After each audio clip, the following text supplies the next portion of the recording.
علیمہ خان کے خلاف 26 نومبر کے احتجاج پر تھانہ صدر کباب میں درج مقدمے کی سماعت استغاثہ نے علیمہ خان کی مسلسل غیر حاضری پر اسٹیٹ کونسل مقرر کرنے کی درخواست دائر کر دی ہے۔ اسی پر بات کریں گے، احمد بھٹی ہمارے ساتھ موجود ہیں۔ جی احمد بھٹی، سماعت کا احوال بتائیے گا۔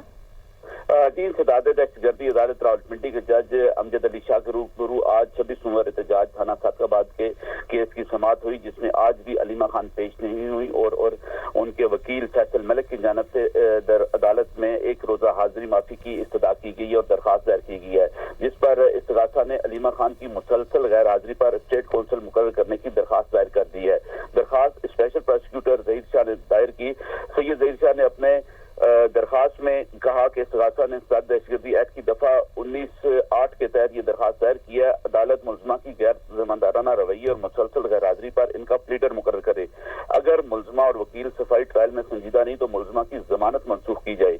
ملزمہ کے خلاف مقدمے کی کل 24 سماعتیں ہو چکی ہیں۔ ملزمہ ٹرائل کے دوران 15 سماعتوں پر غیر حاضر رہیں۔ استغاثہ نے 18 گواہان کے بیان ریکارڈ کر لیے ہیں۔ وکیل صفائی نے گواہان پر جرح ہی نہیں کی۔ ملزمہ اور وکیل صفائی جان بوجھ کر تاخیری حربے استعمال کر رہے ہیں۔ پروسیکیوٹر سید ظہیر شاہ نے کہا کہ 5 مواقع دینے کے باوجود وکیل صفائی گواہان پر جرح نہیں کی۔ مقدمے میں نامزد دیگر ملزمان کے وکلاء نے گواہان پر جرح مکمل کر لی ہے۔ عدالت ملزمہ کی سرکاری وکیل مقرر کرے یا ملزمہ کی ضمانت منسوخ کرے۔